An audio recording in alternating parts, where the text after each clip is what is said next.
세상의 문화 속에서 살아가는 그리스도인들은 때때로 많은 도전과 혼란을 겪으면서 살아갑니다. 그리스도인들은 세상을 벗어난 사람들이 아니라 세상 속에 그리스도인으로서 살아가기 때문입니다. 매일같이 만나는 삶의 현장과 또 사람들은 세상의 가치관과 문화가 익숙해서 그것이 자신의 행복을 이루는 기준이 되고, 그것을 위해서 비록 방법은 다 다를지라도 다양한 방법으로 열심히 그 행복을 이루려고 달려갑니다. 그런 사람들의 모습을 보면서 그리스도인이 이런 세상의 기준에서 멀어짐으로 혹시 자신이 불행한 삶을 사는 건 아닌가? 세상의 기준에 비하여 내가 너무 편협한 사고를 하고 있는 것은 아닌가? 조금 더 유연해져서 세상의 문화와 복음 가운데서 적절하게 균형을 이루면서 살아갈 수 있는 것은 혹시 가능하지 않을까? 그런 방법이 있지 않을까? 이렇게 찾을지도 모릅니다. 왜냐하면 세상이 추구하는 모습들이 실제로 보이기 때문이에요. 복음과 상관없이 살아가는 부유한 사람들과 성공한 사람들이 행복하고 즐거워하는 것이 우리 눈에 직접 보이기 때문입니다.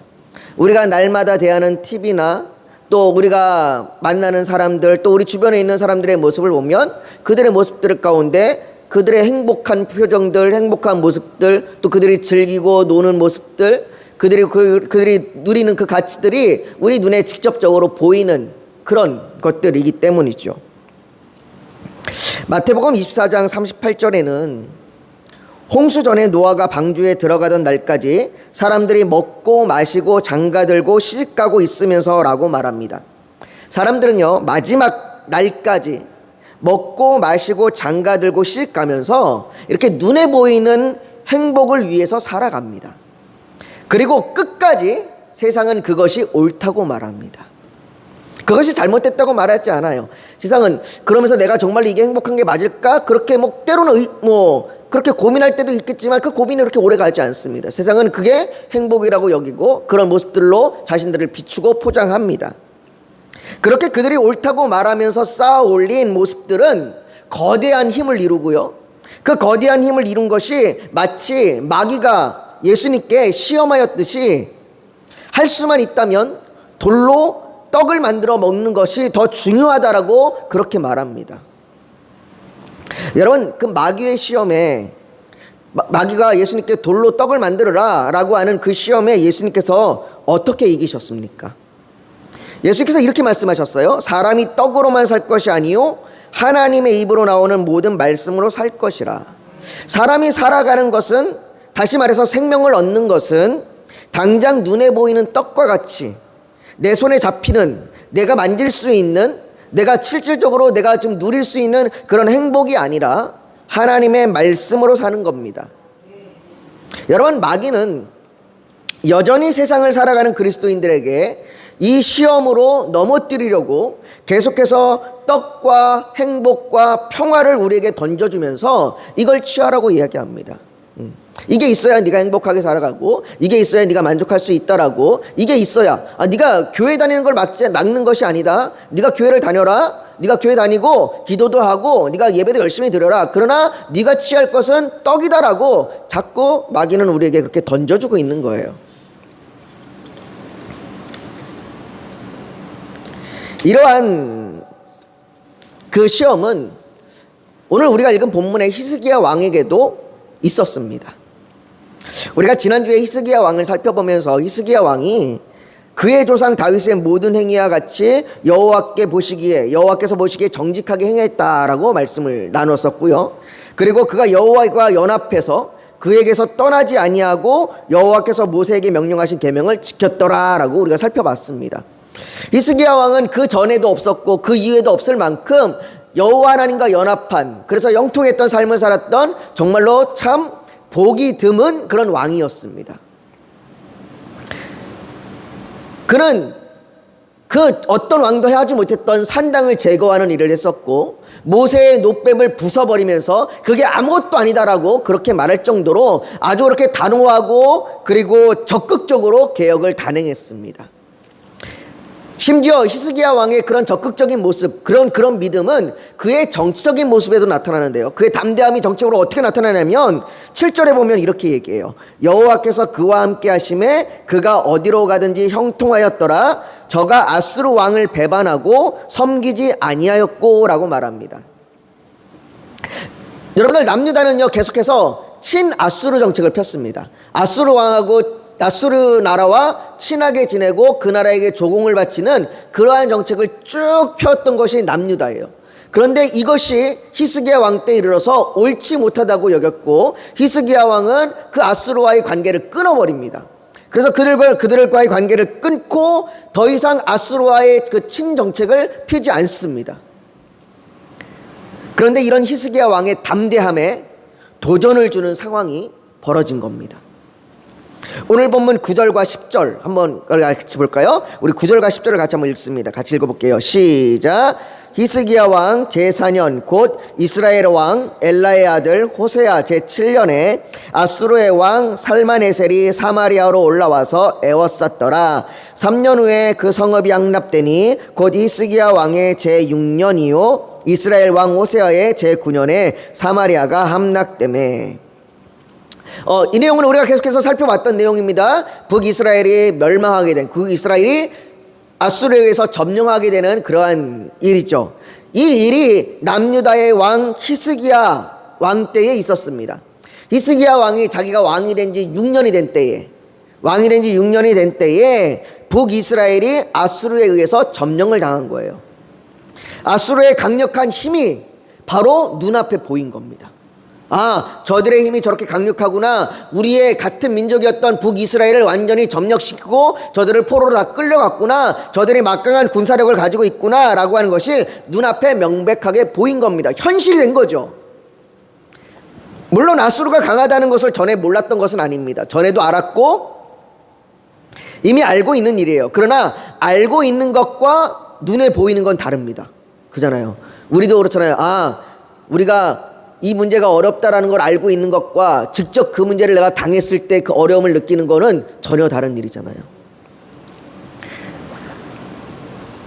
히스기야 왕이 정말로 그것을 직접적으로 눈에 보고 경험을 하게 되는 거예요. 아, 저 나라가 정말로 강력한 힘을 가지고 있구나. 그리고 저 강력한 힘은 이제 곧 좀 있으면 남유다로 향하겠구나. 이런 지금 상황을 직면하고 있는 거예요. 하지만 여기서 히스기야 왕이 받는 도전은 단지 눈앞에 보이는 강력한 아수르의 그 힘이 아니에요. 아, 저들이 강력한 힘으로 도전하겠구나. 강력한 힘으로 우리를 몰아세우겠구나. 아, 저들이 강력한 힘으로 우리를 침범하겠구나. 이게 도전이 아니라 히스기야 왕이 받는 도전은 12절에 나오는데요. 우리 한번 12절을 같이 한번 읽어볼까요? 12절 같이 읽습니다. 시작. 이는 그들이 하나님 여호와의 말씀을 듣지 아니하고 그의 연약과 여호와의 종 모세가 명령한 모든 것을 따르지 아니하였더라.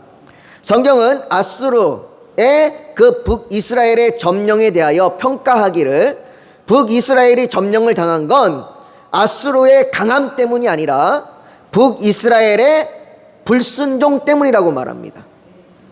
북이스라엘이 하나님의 말씀을 무시하고 우상을 숭배하고 말씀대로 행하지 않은 그 죄가 쌓여서 하나님의 진노가 나타난 겁니다.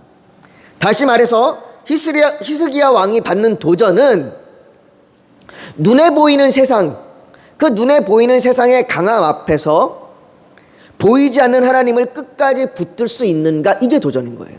이게 단지 세상의 강함이 큰 도전이 아니라 내가 그 강함 앞에 내가 하나님을 붙들 수 있는가, 내가 하나님 앞에 끝까지 하나님을 섬길 수 있는가, 이게 도전인 거예요. 그 하나님 앞에 바로 서는 것, 그래야 남유다가 온전히 바로 서는 것, 이 도전을 받고 있는 겁니다. 북이스라엘이 아수르에 의해서 점령을 당한 후에도 히스기야 왕은 이 도전 가운데 계속해서 하나님을 의지했습니다.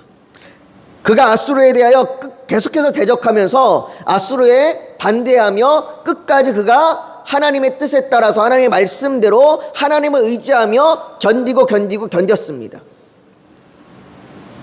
하나님의 말씀을 따르면서 세상의 그 강력함에 굴복할 수 없겠다라고 그렇게 고백하며 나아간 거죠.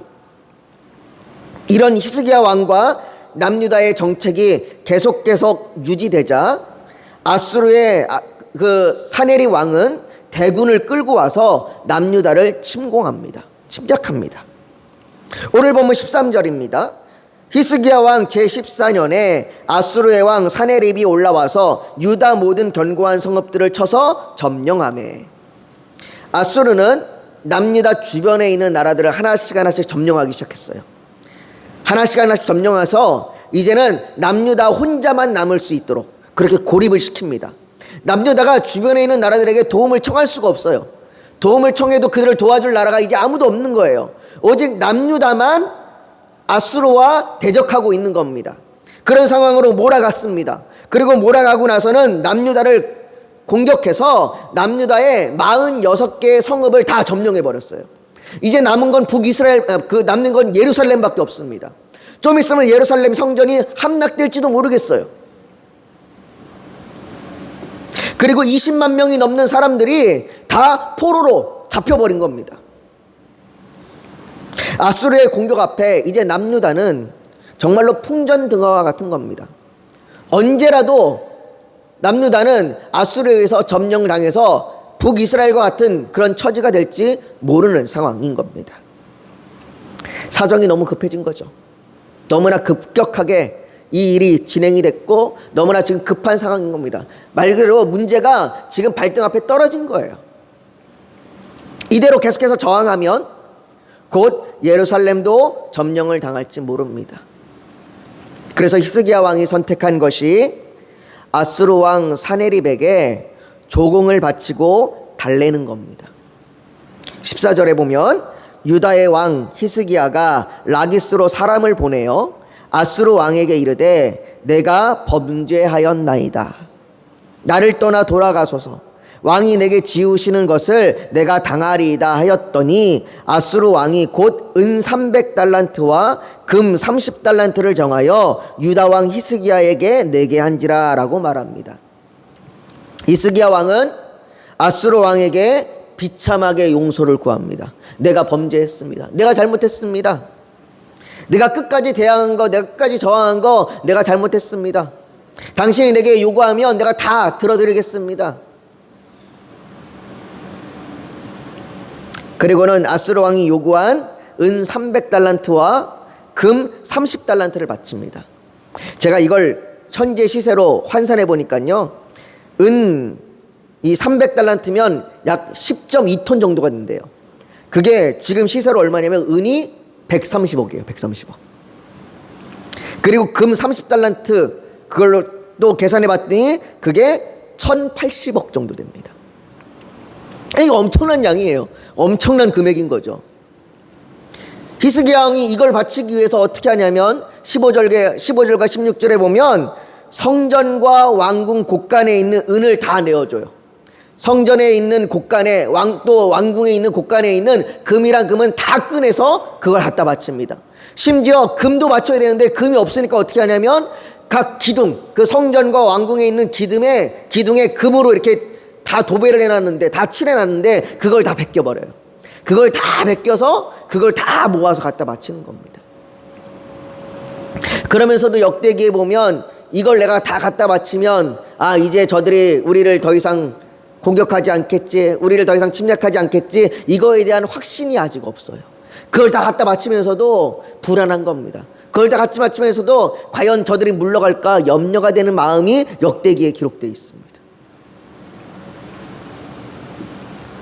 히스기야 왕이 상황이 급하자 그가 비굴하게 불면서 자기가 할 수 있는 그 행동들을 정말로 돈으로 그 평화를 사겠다고 그 돈으로 평화를 사려고 하는 이 일을 정말로 거금을 주고 평화를 사려고 했습니다.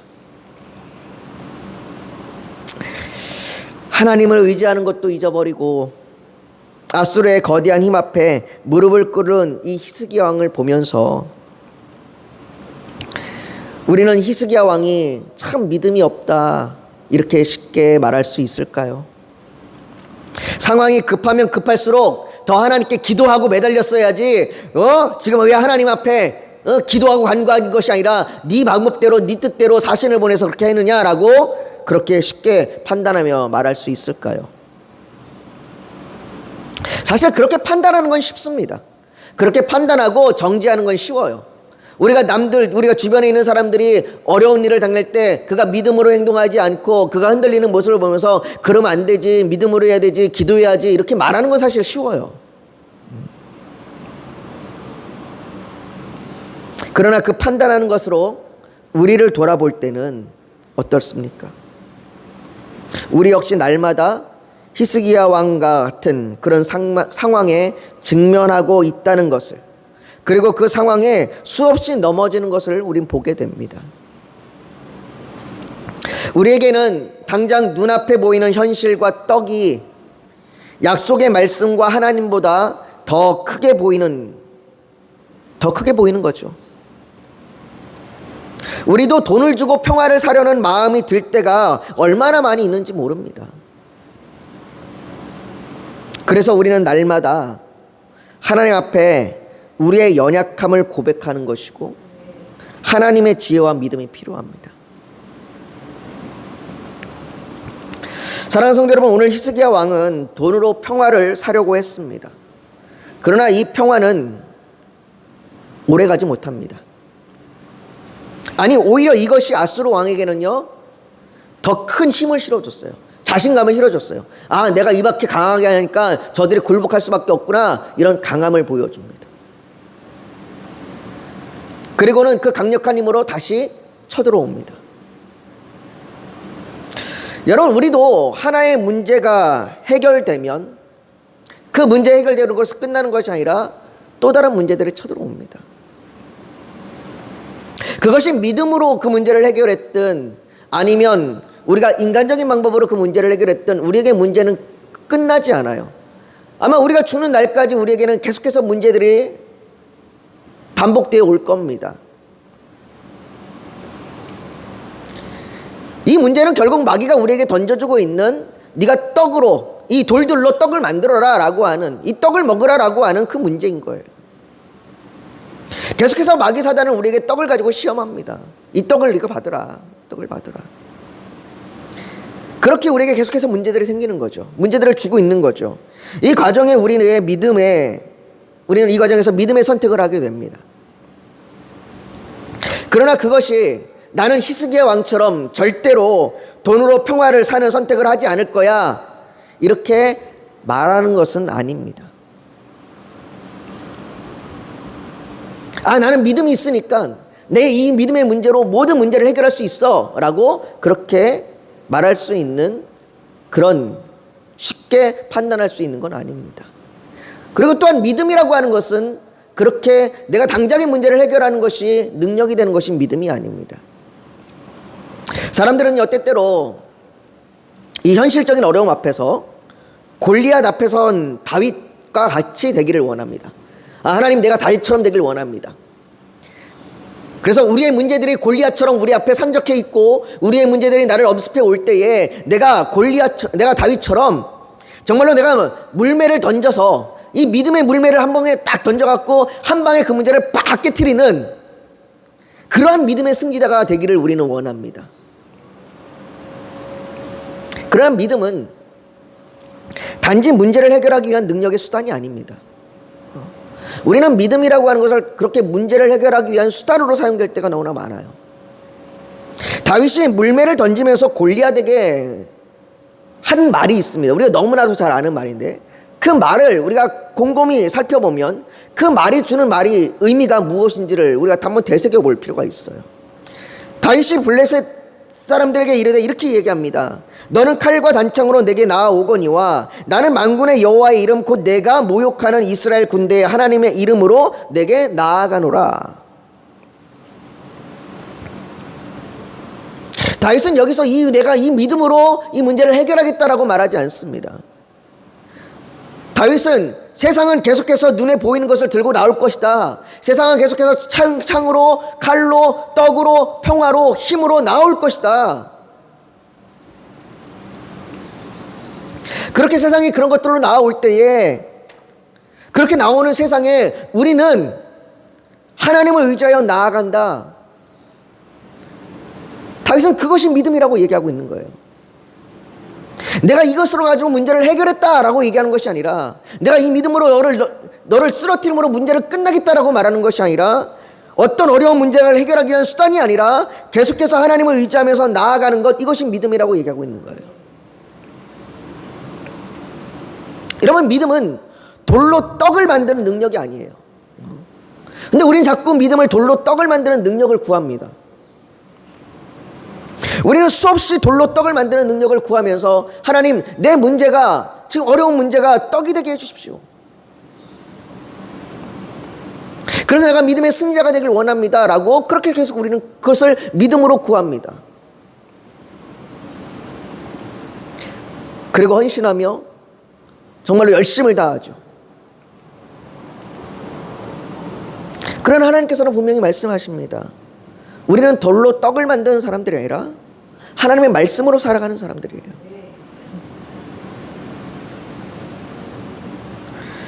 우리는 히스기야처럼 어려운 문제를 당하고 도전을 당할 때에 어쩌면 히스기야보다 우리는 더 무참하게 쓰러지고 낭망할지도 모릅니다.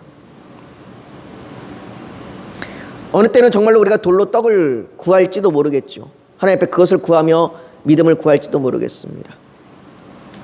그러나 하나님이 우리에게 요구하시는 것은 성경을 보면서 봐라, 이렇게 살지 마라라고 얘기하는 것이 아니라, 이렇게 넘어질 때에 여전히 네가 나를 의지하고 여전히 나를 붙들고 있으라라고 이야기하는 것, 이것이 믿음이라라고 얘기하는 거예요. 여러분, 우리가 히스기야를 보면서 나는 히스기야처럼 되지 말아야지가 아니라, 히스기야의 모습이 나의 모습일 수 있고, 히스기야처럼 나도 무참히 쓰러질 수 있지만, 그러나 그럼에도 불구하고 나는 여전히 하나님의 말씀을 의지하며 나아갑니다. 하나님, 내가 돌로 떡을 구하며 세상의 행복을 구하는 삶이 아니라, 그럼에도 불구하고 내가 하나님을 의지하며 하나님의 말씀을 의지하며 나아가는 삶이 되길 원합니다 라고 구하는 삶을 살아가기를 우리에게 더 원하시는 것이고, 그것이 하나님이 우리에게 주시는, 또 우리에게 요구하는 믿음인 것입니다. 사랑하는 성도 여러분, 우리가 오늘 저녁에 그런 믿음으로 나아가길 원합니다. 여러분, 우리 앞에 직면한 문제들이 너무나 많잖아요. 우리가 해결할 수 없는 문제들이 너무나 많고, 우리가 감당할 수 없는 문제들이 너무나 많아요. 그 문제들 앞에 우리는 끊임없이 도전을 받습니다. 돌로 떡을 만들어라고 하는 도전을 받고, 말씀으로 살아가라는 도전을 받습니다. 그 도전 가운데 하나님, 그래도 내가 넘어지고 쓰러질지언정 여전히 내가 하나님의 말씀이 생명임을 붙들고 나아가겠습니다. 하나님, 내가 연약합니다. 그러니 하나님, 나를 도와주시고 나를 붙드시고 나를 인도해 주시옵소서.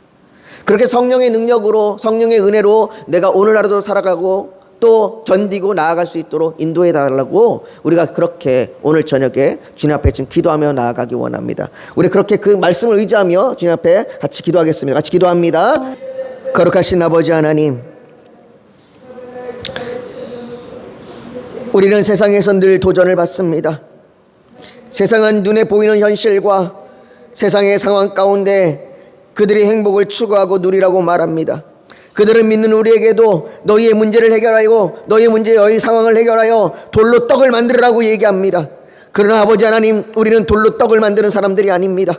우리는 생명의 말씀을 붙들고 나아가는 사람들입니다. 우리의 믿음은 돌로 떡을 만드는 믿음이 아니라 우리의 믿음은 하나님을 의지하는 믿음입니다. 그 말씀을 의지하는 믿음입니다. 아버지, 그래서 우리의 상황이 어떠한 상황이 올지라도, 때로는 우리가 그 상황 가운데 넘어지고 쓰러질지라도 여전히 우리가 하나님을 의지합니다. 아버지 하나님이요, 그래서 우리가 그 하나님을 바라며 오늘도 나아갑니다. 우리에게 그 놀라운 아버지 하나님의 은혜를 더하여 주시옵시고, 우리가 정말로 어떠한 상황에 어떠한 처지에 있을지라도 크신 하나님을 바라보는 믿음을 주시옵소서. 그 성령의 도우심으로 우리가 거룩함으로 살아가게 하여 주옵시고, 하나님의 영광을 돌리며 살아가게 하여 주옵시고, 사랑하며 살아가게 하여 주시옵소서. 아버지, 그 어떤 것도 우리를 하나님의 사랑에서 끊을 수 없습니다.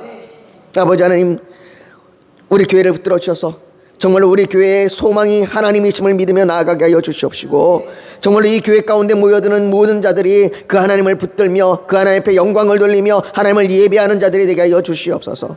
아버지, 전도하는 발걸음 가운데 주여 축복하여 주시옵시고, 그 발걸음이 주의 사랑 안에서 정말로 기쁨의 발걸음이 되게 하여 주시옵시고, 아버지, 주의 택한 자들을 불러 모으는 주여 아버지 귀한 사역 가운데 아버지 동참하며 정말로 열매를 맺게 하여 주시옵소서. 아버지, 정말로 아버지, 주께 나오는 자들마다 하나님을 만나게 하여 주시옵시고, 주의 복음을 듣는 자들마다 하나님의 그 은혜 안에 있게 하여 주시옵소서. 우리 성도들에게 믿음을 더하여 주셔서 정말로 아버지 하나님, 모든 상황에서 정말로 아버지 우리의 간절한 기도 제목 가운데서 정말로 하나님의 그 자비와 은혜를 구하며 그 하나님을 바라보게 하여 주시옵소서. 아버지 하나님, 자녀의 문제, 가족의 문제, 모든 문제들이 있지만 그 문제들을 주관하시는 분 하나님이십니다. 하나님의 주권을 믿습니다. 아버지 하나님의 영광이 나타날 줄 믿습니다. 아버지 하나님 또한 선교사님들에게 힘을 주시고 위로하여 주시고 그들을 통하여 그 나라와 그 민족이 하나님의 나라가 되게 하여 주시옵소서. 아버지 하나님, 각자의 기도 제목들이 있습니다. 정말로 누군가에게 말할 수 없는 죄의 문제가 있고, 아버지 관계의 문제가 있고, 아버지 정말로 아버지 질병과 고통의 문제들이 있으며, 아버지 정말로 세상에서 정말로 내가 아버지 의지할 것이 없어서 절망하는 문제들이 있습니다. 아버지 주여, 그 모든 상황들 가운데 아버지 하나님, 하나님의 선함이 이루어지게 하여 주시옵소서. 아버지, 우리가 그것들을 통하여 단지 우리의 문제가 해결되는 것으로 끝나는 것이 아니라 우리가 더 하나님 앞에 성화되며 거룩한 삶으로 살아가게 하여 주시옵소서. 아버지 하나님, 우리가 주 앞에 거룩해지길 원합니다. 아버지, 우리가 주 앞에 사랑하길 원합니다. 우리를 도우시고 인도하여 주시옵소서. 아버지 주여, 우리의 사랑하는 가족들이 정말로 주의 복음 안에 들어오길 원하오니 그들을 구원하여 주시옵소서. 아버지, 이 시간 모든 기도 가운데 하나님이 그 모든 기도의 향기를 받으실 줄 믿으며 모든 영광 하나님 앞에 올려드리며 예수님의 이름으로 기도하옵나이다. 아멘.